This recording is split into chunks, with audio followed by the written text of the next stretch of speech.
وەکو ئاماژەتان پێکرد ئەمەی کە کراوە بڕینی ئەو 13,000 منحەیە بووە. ئەمە منحەی بەخێوکەری وارسی شەهیدانە، ئەوانە تەنها بڕیاریان هەبووە. ڕێکاری یاسا بەپێی مەتنی یاسا لە یاسادا ئاماژەی پێ نەکراو بوو. پاشەوەی لیژنەیەکی وردبینیمان لەسەر ئاستی پارێزگایەکان دروست کرد، سەردانی بەڕێوەبەرهەتیە گشتیەکان و بەڕێوەبەرهەتی قەزایەکانیان کرد. بۆمان بە دەرکەوت کە بەشێکی هەرە زۆری بەو ئەرکە هەڵناسن ئەو ئەرکەی کە بۆیان دیاری کراوە و ئەم وارسە ئەم منحەیە کە دەدرێتە بە خێوکەر خزمەتی فعلی خودی وارسەکە ناکاتن بەپێی ڕێکارەکانی یاسای چاکسازی کە یاسای ژمارە 2 ساڵی 2020 ڕێکاری ژمارە 4 ساڵی 2020 ئەو فەرمانانە هەڵدەوەشێندرێتەوە کە بەریەککەوتنیان لەگەڵ یاسا دەبیتن. ئەو وارسانەی کە ڕێژەی پەککەوتەییان هەیە پێویستیان بەوەیە دەرماڵەی پەککەوتەییان هەبیتن لە وەزارەتی کاروباری کۆمەڵایەتی وارسەکان دەتوانن سوودمەند بن و ئەگەر ڕێژەی پەککەوتەییشیان زۆر بیتن منحەکەی کە بۆیان دەبەسرێتەوە وەکو منحەی پەککەوتەیی احتیمالە باشتریش بیتن لەو منحەیە کە ئێمە بۆ بەخێوکەر دەمان بڕیەوە. واتە لێرە ڕاستەوخۆ سوودمەند خودی وارسی شەهیدەکە دەبیتن، نەک کەسە کە بەناوی ئەوی بیتن و ئەرکەکەی خۆشی بە باشی ئەنجام نەداتن. باشە کاک بەرەبان، ئەم پرۆسەیە بەردەوامی دەبێت یاخود تەنها 13,000 کەس بوون کە منحەکەیان بڕاوە؟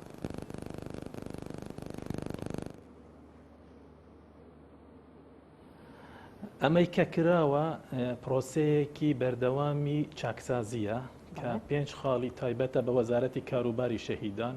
ئەویش بریتیە بە یەک پاکتاوی لستی شەهیدان، پاکتاوی لستی زیندانیانی سیاسی، یەک خستنی ماف و امتیازەکان لە سەرتاسەری هەرێمی کوردستان، اینجار جێگیرکردنی بڕیاری وارسی زیندانیانی سیاسی لە کاتی کۆچکردوو بە پێی یاسای خانەنشینی جگە لە یاسای شەهیدان، اینجا ڕێخستنیان لە بانقێکی زانیاری. ئەم پرۆسەیەکی بەردەوامە. ئەمە قۆناغی یەکەم بوو. قۆناغی دووەم کە ئێستا ئیشی لەسەر دەکەین ئەم وارسانە دەگرتەوە کە بە پێی ڕێکاری یاسایی ئەگەر هەبیتن یەکێک ڕێکارەکە شمولی نەکاتن یاخۆت وەکالەتێکی ئینابیتن و وارسەکەی خۆی ڕەش نەکردبتەوە یاخۆت بە دەر لە یاسا یەکێکی ناونووس کردبیتن وەکو وارس. ئەمە لە ماوەی 2020دا لەو هەشتموچەیە کە دابەش کرایە پشکنینمان بۆ کردیە لە ڕێگای بانقەکان و لە ڕێگای لیژنەکانی خۆمان لە لێگای لیژنەی چاکسازیەوە ئەو ئامارەیەش لە ماوەیەکی نێزیکدا بڵاو دەکرێتەوە. پاشانیش ئێستا وردبینی لە دۆسیەی شەهیدانیش دەکرێتن لەسەر ئاستی پارێزگایەکان لە بەڕێوەبەرهەتیە گشتیەکان. ئەم پرۆسەیە بەردەوامی هەیە، ئەویش لە قۆناغەکانی داهاتوودا پشتڕاستی دەکەینەوە، پاشان ئەعلانی دەکەین. هەروەها لیژنەی پێداچوونەوە بە لستی زیندانیانی سیاسیش کە بە سەرۆکایەتی نوێنەری ئەنجومەنی وەزیران و وەزارەتی دارایی و وەزارەتی شەهیدانە ئێستا وەزارەتی کاروباری شەهیدان دەست بەکارە و ڕۆژانە کارەکانی خۆیان ئەنجام دەدەن. باشە کاک بەرەبان، ئەمە چەند داهات بۆ حکوومەت دەگەڕێنێتەوە ئەم لێبڕینی منحەیە؟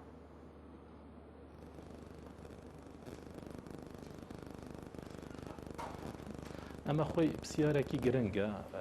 پێوەری چاکسازی دوو مەبەستی سەرەکی لە پشتە. پێوەرێکیان دادپەروەریە و شایستەبوون بە ئەو کەسانەی کە بە پێی یاسا شمولیان دەکاتن و پاشان ئەوانی تریش کە شایستەبوونیان نایانگرێتەوە داهاتەکە بۆ خەزانەی حکوومەتی هەرێمی کوردستان و بۆ بارێکی تری گشتی دەگەڕێتەوە.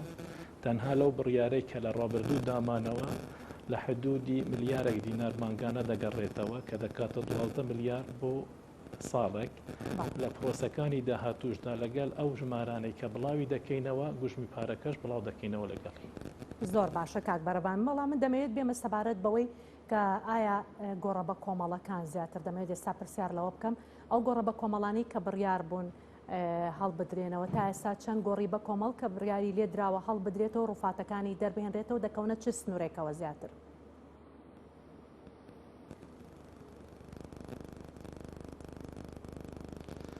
خۆی ئێستا ئێمە دوو پرۆسەی هەڵدانەوەی گۆڕی بە کۆمەڵمان هەیە، هەردووکیان لە چوارچەوەی ئەو تیمە نیشتیمانیەیە کە بە پێی یاسای حیمایە یاخود پاراستنی گۆڕی بە کۆمەڵەکانە کە یاسایەکە لە پەرلەمانی عێراق دەرچووە. ئەو لیژنەیە تیمەکە لە 6 لایەن پێک دێتن، لایەنێکیان دەستگای شەهیدانی عێراق بەڕێوەبەراتی گۆڕی بە کۆمەڵەکان لایەنێکیان وەزارەتی تەندروستی عێراق بەڕێوەبەراتی پزیشکی دادیە لایەنێکیان دادوەرە لایەنێکیان وحداتی ئیداریە لەو مووقعی کە دەکەوتە سنووری چ پارێزگایەک نێنەری قوربانیەکانە وەزارەتی کاروباری شەهیدانە کە ڕێکارێکی ئیداری قانونی پزیشکی سڕفە بەڕێوە دەچیتن بەشێکیان تایبەتن بە پرۆسەکانی ئەنفال و کۆمەڵکوژیەکانی ڕابردوو کە لە سەردەمی بەعس و سەدامیدا ئەنجام دراون و دەکەونە بیابانەکانی خواروی عێراق واتە جنوبی عێراق و پارێزگایەکانی سەماوە و ناوچەکانی تر بەشێکی تری گۆڕی بە کۆمەڵیش تایبەتن بەو کۆمەڵکوژی بەم دواییە کە داعش ئەنجامیدا کە تایبەتن بە گۆڕەکانی ئێزدیەکان لە سنووری دەشتی نینەوە و بە تایبەتیش لە سنووری شنگال و دەوروبەری شنگال و کۆچ و ناوچەکانی تر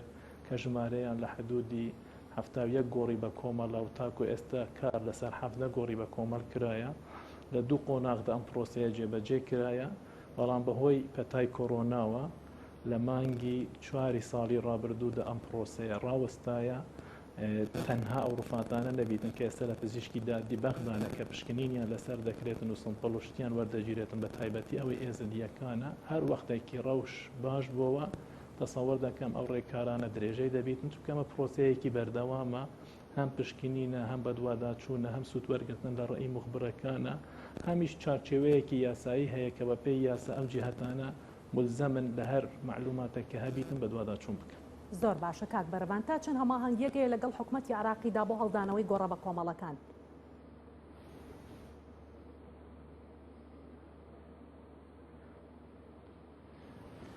لە چوارچێوەی یاسای پاراستنی گۆڕە بە کۆمەڵەکانی عێراقدا نوێنەری وەزارەتی کاروباری شەهیدان هەیە کە زیاتر ئەمانە کارێکی تەکنیکی دەکاتن.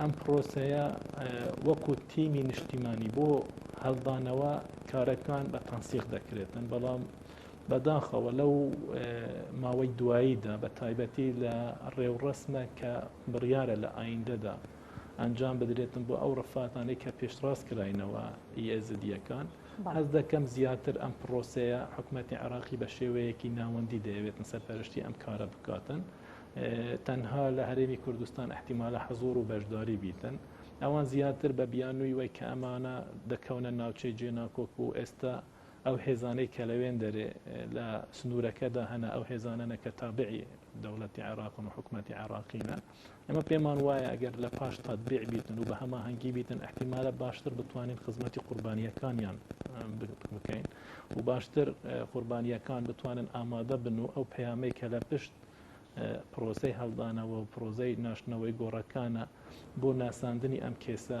لەسەر بەعدی نێودەوڵەتی و لەسەر بەعدی قەرەبووکردنەوە و دەرخستنی یاسای تایبەتمەند بۆیان لەسەر ئاستی هەردوو حکومەت باشتر دەبیتن بۆیش ئێمە لە هەوڵی بەردەوای دەین لە عێراقدا کە چارچێوەی هەماهەنگی بیتن بۆ خزمەتکردنی قوربانیانی ئەم گۆڕە بە کۆمەڵانە.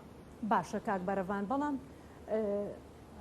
بەڵێ سپاس بۆ بەرەڤان حەمدی بریکاری وەزارەتی شەهیدان سپاس بۆ ئامادەبوونت لە نەوەت خوڵک لەگەڵمان.